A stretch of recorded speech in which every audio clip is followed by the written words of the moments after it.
New York Yankees first baseman Anthony Rizzo is tough. He's the active leader in HBPs with 222 in his career, refusing to back off the plate no matter how many times he gets beamed. That stubbornness led to his latest injury, 2 fractured fingers on his right hand that kept him out of the ALDS. Now, just 2 weeks and a couple of days since getting hurt, Rizzo is in the lineup for the first game of the ALCS. He may be technically okay to go, but the injury isn't completely healed, as he said he's still feeling negative effects. The 35-year-old is unfazed by the discomfort, though. If you are a fan of Yankees right, go Yankees in the comments and subscribe to the channel. It's just pain, Rizzo said, according to ESPN's Jorge Castillo. It's temporary, and the 50,000 people in the stands and the adrenaline and what's at stake is going to outweigh any pain I'll be feeling.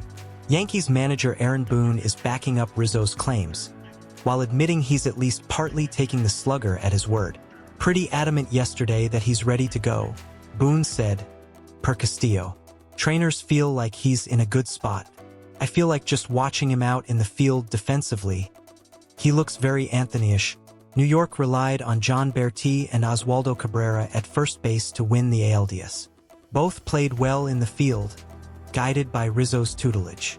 But having Rizzo's platinum glove in the field could make a big difference against Cleveland in the ALC assuming that glove works.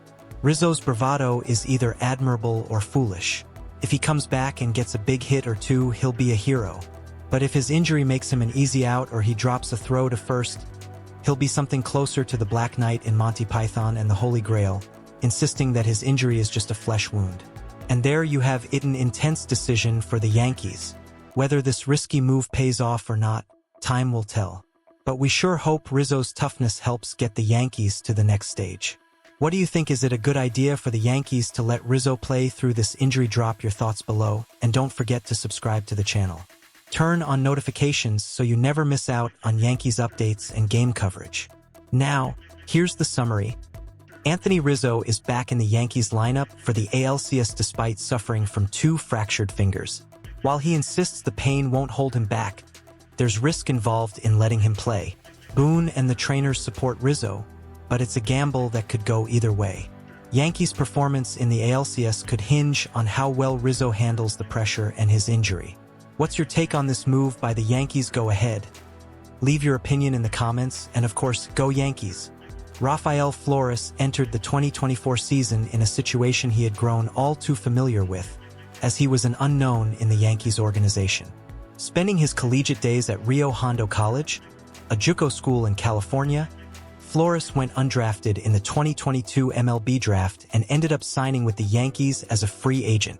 After posting a 100 WRC+ in 2023 with the Hudson Valley Renegades, 2024 would be a pivotal year for the right-handed slugger to translate his big-time exit velocities into game power. To call this past season a success for Flores would be an understatement, as the 23-year-old left his mark on the organization. He finished with the second most home runs, 21, and posted the highest WRC+, 149. For any MLB hitter in the Yankees organization, min 400 PAs. And the underlying metrics showed massive potential. A power bat with the results and exit velocities to back it up, Rafael Flores could make an impact on the Major League team as soon as 2025. If you are a fan of Yankees right, go Yankees in the comments and subscribe to the channel. The Yankees have always believed in Rafael Flores' ability to do damage on contact, but last year he only hit 8 home runs in 105 games while slugging .366. While he wasn't playing in a super high run environment, you would still expect more power than that considering his frame, but he'd see a massive spike in power output in 2024. He slugged .4955 in the regular season with a .217 isolated power across 122 games. A massive improvement from his 2023 season. One of the key changes that Rafael Flores made between 2023 and 2024 was with his leg kick, going from a more quiet load to a loud load that allows him to get every little bit of his tall frame and quick hands. If you include his 4 playoff games in the sample size, Rafael Flores finished the year with 23 home runs in 126 games, and he did this while playing in Hudson Valley and Somerset, where run scoring isn't as prominent. According to Baseball America's Park Factor data, HV had a 95 park factor and Somerset had a 94 from 2022 to 2023, meaning it would take a serious amount of thump to consistently get the ball out in those yards. Perhaps it's his home ballparks that have limited his offensive output, as he has a .918 OPS on road games with a .543 SLG percent and a .829 OPS with a .448 SLG percent at home. Fangraphs WRC Plus doesn't account for park factors at the minor league level the way they do at the major league level due to the lack of public data they have accessible to them, so there's a chance that his 149 WRC Plus is underselling his actual adjusted value. Rafael Flores doesn't just have decent home run power, he has what many would consider a 65 to 70 grade raw power tool, and few things correlate to production better than having a loud bat. Few hitters do as much damage on contact as Rafael Flores consistently does across all of professional baseball, including the big leagues, and the Yankees should view him as a potential right-handed power bat at first or catcher in the not-so-distant future.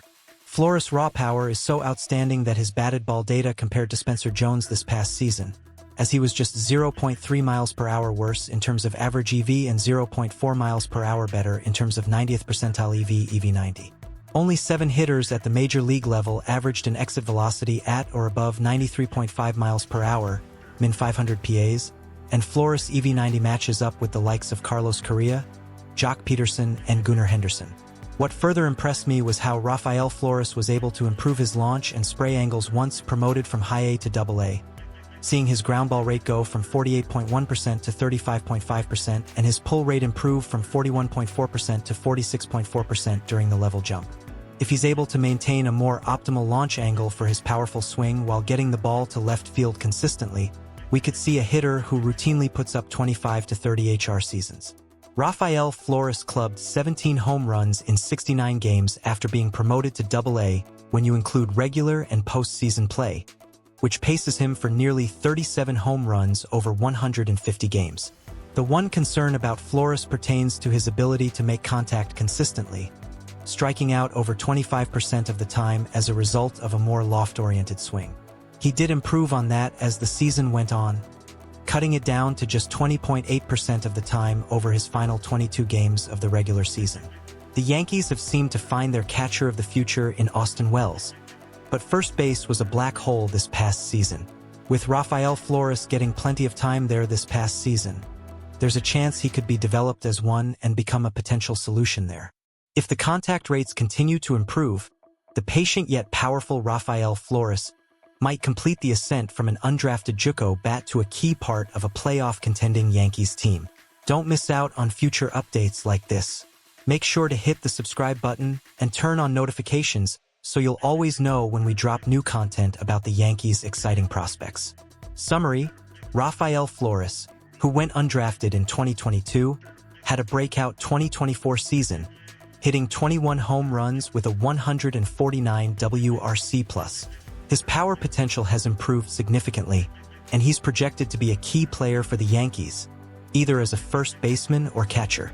His progress, including adjustments to his swing and better performance on the road, positions him as a future MLB star. However, his strikeout rate remains a concern, but improvements in this area make him an exciting prospect for the team. What's your take on Flores' future?